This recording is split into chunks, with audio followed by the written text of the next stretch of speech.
Hello बच्चों, कैसे आप सभी। तो गुड इवनिंग सभी को।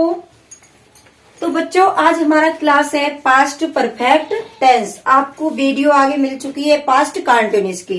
तो हमारा एक दिन का गैप हो गया है, नहीं पढ़ पाई वीडियो, थोड़ा काम था, इस वजह से आज आपको हम पढ़ा रहे हैं पास्ट परफेक्ट टेंस। ठीक है बच्चों, तो ये वीडियो आप देखना।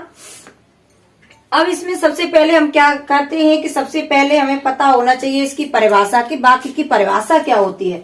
जब तक हमें परिभाषा नहीं पता होती है तो वाक्य पहचान, हर कोई आपको क्या लिखाता है, पहचान। हर कोई टीचर आपको इसकी परिभाषा नहीं बताता है। हम इस वजह से आपको लिखा के चलते हैं क्योंकि आप अपना नोट्स तैयार करते हो, तो उससे आपको आगे चलकर कोई दिक्कत ना हो। तो देखते हैं परिभाषा। इस काल के वाक्य में कार्य भूतकाल में पूर्ण रूप से समाप्त होना पाया जाता है। इसमें कभी कभी दो उपवाक्य होते हैं, आफ्टर या बिफोर से जोड़ देते हैं। ठीक है बच्चों, तो इसमें हम देखते हैं कि इस काल के वाक्य में कार्य किसमें हो रहा है समाप्त, भूतकाल में। भूतकाल यानी भूतकाल हमारा होता है जो निकल चुका है, पास्ट। तो पूर्ण रूप से समाप्त होना पाया जाता है। इसमें दो उपवाक्य होते हैं, तो इस प्रकार के वाक्य में दो उपवाक्य तो आते ही हैं। तो इसमें कभी कभार दो उपवाक्य होते हैं, इसे आफ्टर या बिफोर से जोड़ देते हैं। ठीक है बच्चों, अब इसके बाद हम देखते हैं इसकी पहचान। इस काल के वाक्य में चुका था, क्या है बाद में, चुका था, चुकी थी, चुके थे, या था, ये थे आदि शब्द आते हैं, पास्ट परफेक्ट टेंस कहलाते हैं। तो बच्चों यहाँ पे हमने थोड़ा शॉर्ट आपको लिखा दिया है, यहाँ पे जगह कम पड़ जाती है, बोर्ड हमारा छोटा पड़ जाता है, इस वजह से हम पूरा नोट नहीं कर पाते हैं। फिर भी हम पूरा नोट करते हैं, लेकिन यहाँ हमने पास्ट परफेक्ट टेंस शॉर्ट में कर दिया है, वो आप समझ जाओगे। अब इसके बाद हमारा आता है अफर्मेटिव सेंटेंस यानी साधारण वाक्य। तो एक एक शब्द देख के चलिए बच्चों और नोट करते जाइए हमारे साथ में। ठीक है बच्चों, तो अब हम देखेंगे इसका रूल। इस काल के सभी सहायक क्रिया, इस काल के सभी वाक्य होगा यहाँ, सभी वाक्यों में सहायक क्रिया हेड का प्रयोग करते हैं तथा मुख्य क्रिया को हम किस में लिखते हैं, थर्ड फॉर्म में। मुख्य क्रिया को थर्ड फॉर्म में लिखते हैं। जब एक घटना वाले वाक्य में पहले शब्द आया हो तो उस वाक्य के अंत में बिफोर लगा देते हैं तथा मुख्य क्रिया से पहले ऑलरेडी शब्द का प्रयोग करते हैं। आपने बच्चों वाक्य तो बहुत पढ़े होंगे, लेकिन ये वाला आपको रूल बहुत कम टीचर पढ़ाते हैं। वो क्या करते हैं, सीधा सीधा वही ये वाला दो उपवाक्य वाला पढ़ा देते हैं और साधारण पढ़ा देते हैं, लेकिन ये वाला रूल आपको हर टीचर नहीं पढ़ाता है। तो इसका क्या मतलब होता है, जब एक घटना वाला वाक्य होता है उसमें हम क्या करते हैं कि उसमें या तो हम मुख्य क्रिया से पहले वो ऑलरेडी लगा देते हैं, या तो हम बिफोर को लास्ट में ले जाते हैं। इस तरीके से बनता है। तो हम इसका सबसे पहले देखेंगे formula. Subject plus head plus main verb की third form plus object plus, यहाँ बिफोर भी कर सकते हैं, यहाँ ऑलरेडी भी कर सकते हैं। तो हमने सीधा लिख दिया है, वो आपको हम देखो अभी इसमें समझा रहे हैं एग्जाम्पल में। एग्जाम्पल आप देखिएगा, इसका एग्जाम्पल क्या है। मैं इस कार्य को पहले ही समाप्त कर चुका था। सबसे पहले हमारा फॉर्मूला क्या कह रहा है, सब्जेक्ट। तो सब्जेक्ट क्या है हमारा, आई। अब सब्जेक्ट प्लस हेड, तो हमें चाहे एक वचन हो चाहे बहुवचन क्या लगा देना है, हेड। फिर मेन वर्ब की थर्ड फॉर्म में, मेन वर्ब की थर्ड फॉर्म, तो समाप्त करना की third form finished.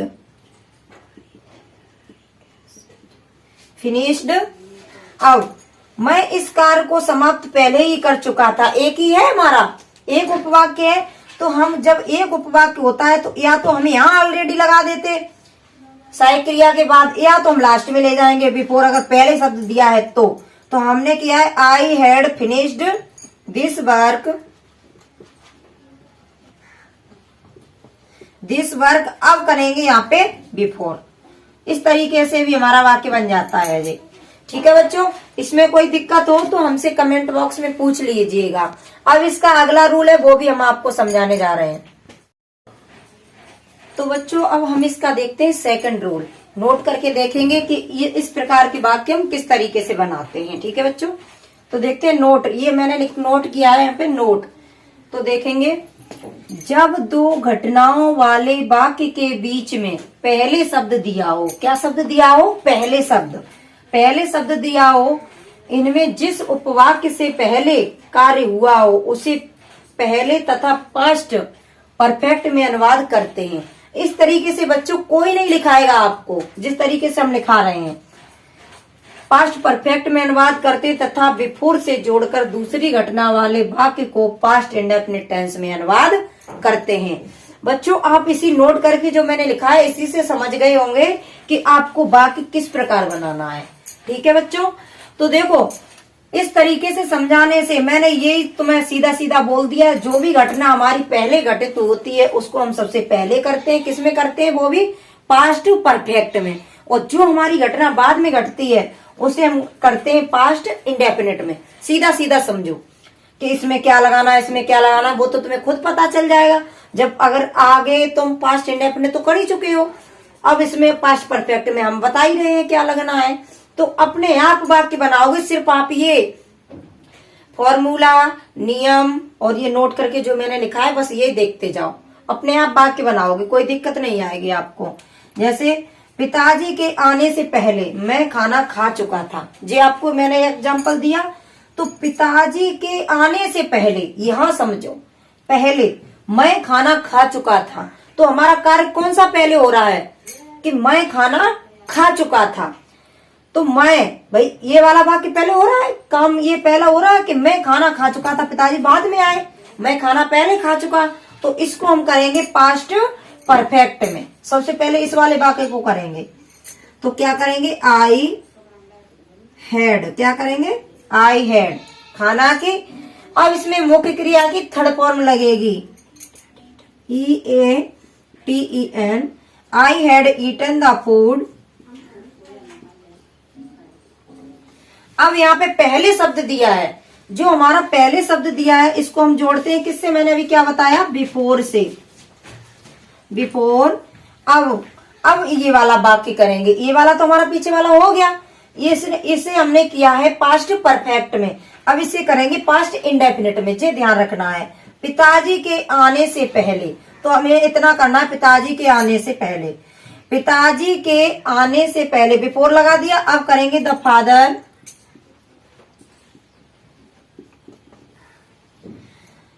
The father came, second form लगेगी। हो गया वाक्य। अब इसमें क्या दिक्कत है? कोई दिक्कत आई आपको? अगर इस तरीके से समझोगे बच्चों, कभी भी नहीं दिक्कत आएगी। कितना भी बड़ा वाक्य हो आसानी से कर लोगे। ठीक है बच्चों, तो अब हम आगे आपको बता रहे हैं, इसी में बने रहिए वीडियो में हमारे साथ। अब हम इसमें समझाएंगे आपको निगेटिव और इंटेरोगेटिव। तो बच्चों अब हम देखते हैं इसका पास्ट परफेक्ट टेंस का निगेटिव सेंटेंस। तो निगेटिव तो मैंने आपको बता ही दिया है कि निगेटिव होता क्या है। निगेटिव यानी नकारात्मक वाक्य। अब इसमें देखते हैं पहचान इसकी, कैसे हम कैसे बनाएंगे। जब ऐसे वाक्य में नहीं शब्द दिया हो, क्या शब्द दिया हो? नहीं शब्द। जब ऐसे वाक्य में नहीं शब्द दिया हो तो वाक्य नकारात्मक बन जाता है। ऐसे वाक्य की अंग्रेजी बनाते समय सहायक क्रिया हेड के बाद नॉट लगा देते हैं। तो क्या लगाएंगे? सहायक क्रिया हेड के बाद नॉट लगा देते हैं। अब इसका हम देखते हैं फॉर्मूला, किसका फॉर्मूला क्या होता है? Subject plus head plus not plus main verb की third form plus object plus second sentence, मतलब जो भी हमारा बाद में वाक्य बनता है उसको। अब इसका हम देखते हैं एग्जाम्पल इसका कैसे बनता है। हमारे घर जाने से पहले माताजी खाना नहीं पका चुकी थी। इसमें नहीं शब्द आ गया, तो हम सबसे पहले क्या करेंगे? माताजी खाना नहीं पका चुकी थी, इसको पहले करेंगे द मदर। उसके बाद सहायक क्रिया हेड को लगाएंगे, हेड के बाद। अब हम इसका देखते हैं पास्ट परफेक्ट टेंस का इंटेरोगेटिव सेंटेंस। इंटेरोगेटिव सेंटेंस यानी प्रश्न सूचक वाक्य। तो हम इस प्रकार के प्रश्न सूचक वाक्य कैसे बनते हैं? पहचान। इस प्रकार के वाक्य प्रश्न सूचक हों और कर्ता से पहले क्या शब्द सबसे पहले दिया हो तो वाक्य प्रश्न सूचक बन जाता है। तो हमारा वाक्य कैसा बन जाता है बच्चों? प्रश्न सूचक। तो ऐसे वाक्य में सहायक क्रिया हेड सबसे पहले लगाते हैं। ठीक, उसके बाद हम देखते हैं कि फॉर्मूला, हमें पहचान पता चल गई। अब हम देखते हैं इसका फॉर्मूला कि फॉर्मूला क्या होता है। तो सबसे पहले हमारा head plus subject plus main verb की third form plus object plus before plus second sentence. ठीक है बच्चों, ये तो हमने फर्स्ट आपको फॉर्मूला समझा दिया है। अब देखते हैं हम इसका second formula. Question word plus head plus subject plus main verb की third form plus object plus before plus second sentence. ठीक, और प्लस प्रश्न सूचक चिन्ह, जिसे हम ध्यान रखेंगे हमेशा। उसके बाद हमारा आता है एग्जाम्पल, कि हमें एग्जाम्पल कैसे बनाएं। क्या तुम्हारे सोने से पहले मैं आ चुका था? तो मैं आ चुका था, यही है ना। क्या, तो क्या शब्द जब हमारा सबसे पहले दिया होता है तो उसकी हम सहायक क्रिया सबसे पहले लिखते हैं उस वाक्य की। तो क्या आएगी हमारी तुम्हारे के अनुसार? हेड, हेड आई, ये वाला करका लेना है मुझे। Head I come before you slept. ठीक, इस तरीके से हमारा ये वाला होगा। उसके बाद आता है हमारा सेकंड एग्जाम्पल, वो हम देखते हैं। सुबह होने से पूर्व तुम क्या कर चुके थे? यानी सुबह होने से पहले तुम क्या कर चुके थे। तो ये भी हम क्वेश्चन कर रहे हैं ना, क्या कर चुके थे। सबसे पहले क्या, क्या की अंग्रेजी क्या लगाएंगे? व्हाट, व्हाट हैड यू, करना की डन, फिर बिफोर इट वाज मॉर्निंग। ठीक, इस तरीके से हमारा वाक्य बनेगा बच्चों। तो बच्चों इस तरीके से हम बनाते हैं वाक्य।